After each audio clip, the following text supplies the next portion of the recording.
Assalamualaikum warahmatullahi wabarakatuh. Perkenalkan, nama saya Risa Jayani, saya dari Offering AB. Nah, di sini saya akan menjawab pertanyaan soal nomor 1, yaitu dijelaskan segala sesuatu menjadi rumit karena tim yang seharusnya terdiri dari 12 orang tersebut baru 5 orang yang terisi.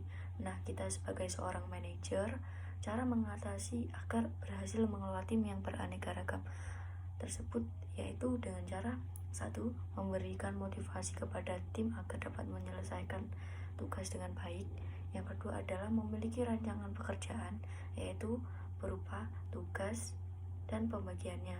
Yang ketiga adalah menjaga komunikasi yang baik antar tim dalam menetapkan tujuan dan tenggat waktu yang jelas.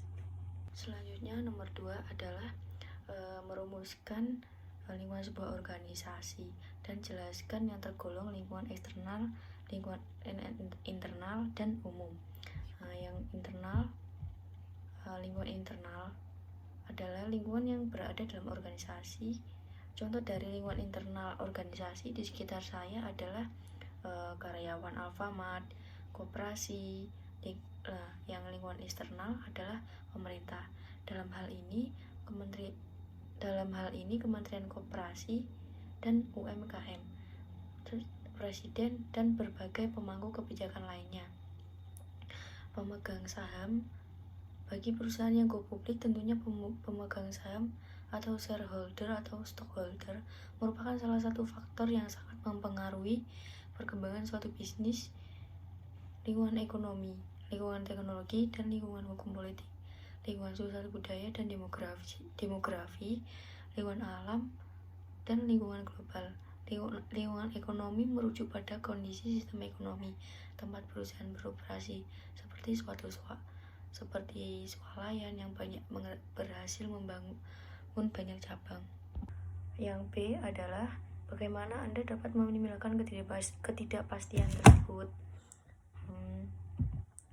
Ketidakpastian lingkungan adalah faktor-faktor lingkungan yang dihadapi oleh organisasi dan berpotensi mengganggu kinerja organisasi bila organisasi tidak mampu beradaptasi dengan baik dan benar terhadap laju perubahan maupun dinamikanya yang terdiri dari faktor-faktor tingkat perubahan regulasi, tingkat perubahan teknologi informasi, tingkat perubahan pasar, dan persaingan.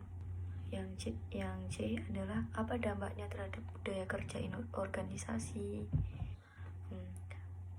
Karena dapat memunculkan kompetitor baru, pelanggan baru, supplier baru, serta membentuk tren sosial, teknologi, dan ekonomi yang berpengaruh lebih besar karena berhubungan secara global. Selanjutnya adalah nomor 3, yaitu bagaimana usaha Anda dalam membuat perencanaan SDM. Selanjutnya adalah 1. Melakukan pelatihan kepada pendidik tentang metode pembelajaran yang baru. Yang kedua adalah melakukan penataan sumber daya manusia secara bertahap dan berkesinambungan melalui sistem pendidikan yang berkualitas, baik dalam jalur pendidikan formal, non-formal maupun informal, mulai dari pendidikan dasar sampai pendidikan perguruan tinggi. Selanjutnya adalah nomor 4, yaitu jenis struktur organisasi apa yang tepat untuk perusahaan yang dijelaskan pada nomor 4, dan gambarkanlah dengan jelas bentuk struktur yang Anda maksud. Jawabannya adalah pada informasi tersebut adalah termasuk jenis struktur organisasi matriks. Struktur organisasi matriks sendiri adalah struktur organisasi fungsional dengan struktur organisasi divisional. Mengapa digabungkan menjadi satu? Karena agar saling menutupi kelemahan yang terdapat dalam kedua bentuk organisasi tersebut.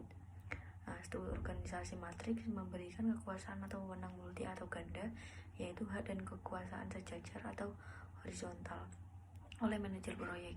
Sementara hak dan kekuasaan secara fungsionalnya dapat disesuaikan. Berikut ini adalah struktur organisasi matriks. Selanjutnya nomor 5 adalah setiap strategi yang ditetapkan akan berdampak pada perubahan struktur organisasi. Pada nomor 4, jelaskan maksud dari pernyataan tersebut. Maksud dari pernyataan tersebut adalah Struktur organisasi dapat diartikan sebagai susunan dan hubungan antar bagian-bagian komponen dan posisi dalam suatu perusahaan. Maksud dari setiap strategi yang ditetapkan akan berdampak pada perubahan struktur organisasi.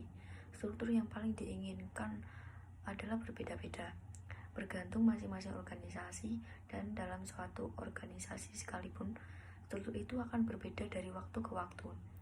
Struktur organisasi memberikan stabilitas dan kontinuitas yang memungkinkan organisasi mempertahankan kedatangan dan kepergian orang-orang dan untuk mengkoordinasi hubungannya dengan lingkungannya. Misi dan tujuan menyeluruh suatu organisasi akan membantu menyusun rancangan bangunannya. Struktur mengikuti strategi akan menentukan bagaimana mengatur wewenang dan saluran komunikasi diatur antara para manajer dan bawahan. Aliran pekerja yang sangat dipengaruhi strategi, sehingga bila strategi berubah maka struktur organisasi juga berubah.